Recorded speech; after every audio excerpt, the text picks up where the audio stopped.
Hi, I'm Catherine Ingram. And I'm Mark Matusik. And we'd like to welcome you to Dharma Salon, whereby Mark and I cover events, cultural events in New York City. We have just been to see Leonard Cohen at Radio City Music Hall last weekend, and it was an amazing experience. It was. I've been hearing about him for years, and I like some of his songs, but I wasn't a real die-in-the-wool convert until the other night. He played from 8 p.m. until midnight, and at the end of this set, after 4 encores, the 78-year-old man skipped off stage. He was extraordinary, and he brought this room together. It really was a religious experience, didn't you think? It really was, yeah. Yeah, I too had been hearing about ever since 2008 when he started his concerts again, subsequent to having lost most of his money due to someone embezzling it. He had to go back on the road. He had to work, and his loss was certainly our gain. So I've been hearing about these concerts everywhere I went, all over the world, in Australia and Ireland and everywhere, in Denmark, everywhere in the world, in America, of course, as well. And I kind of was wondering, what is this magic potion that he's putting out in that room? Because no matter how jaded or how been around the block somebody happened to be, or how musical they themselves were, or everyone just reverential in speaking about the experience at his concerts. And now we know. Now you know. Now we know. Well, you know him personally. Yes. So what's the difference between Leonard Cohen in front of 100,000 people and the Leonard Cohen that you go to have coffee with? Well, there's a great coherence in, like, the vibe, you could say, like the graciousness that we saw at that concert, the sweetness, the kind of generosity, the authenticity. All of that is exactly how he is hanging out as a friend. So there was no disparity.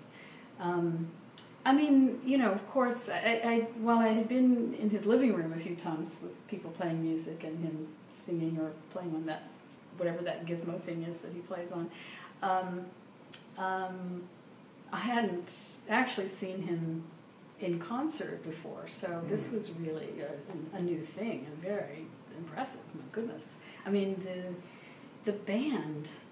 Fantastic band. Oh my God, people from all over the world.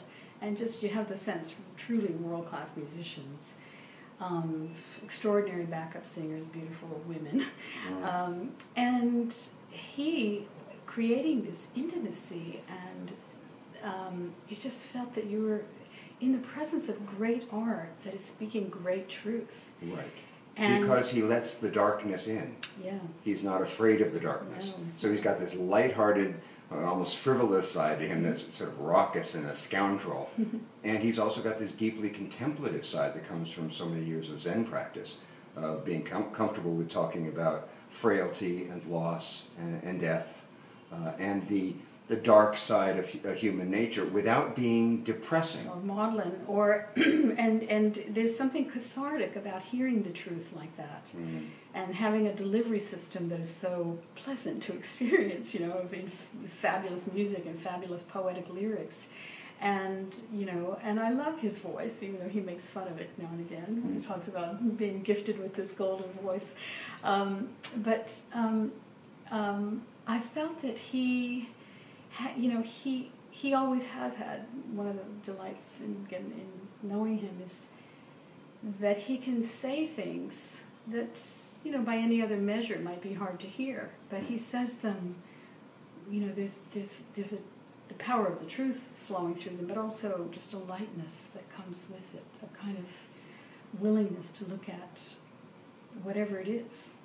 Yeah, absolutely. It's a personal transparency, but for me it's also a feeling of love. You can tell that this is a man with a very, very big heart, and he's honest about the mistakes that he makes, and still he maintains, it seems to, a kind of hope that's not, as you said, maudlin or unconscious, but there's still a deeply human joy at being alive and curiosity about love and gameness toward the future that I find extremely inspiring, and I think that's what creates the religious experience that you're talking about. There's an elevation that happens when somebody's telling the truth.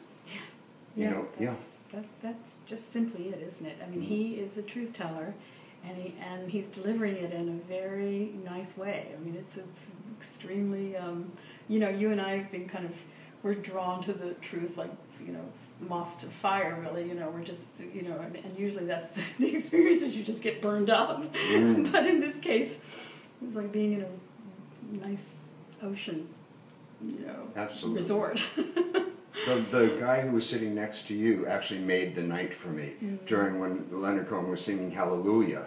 I looked over and there was this boy, a young boy, singing along with him with his arms held up like this, like he was in church.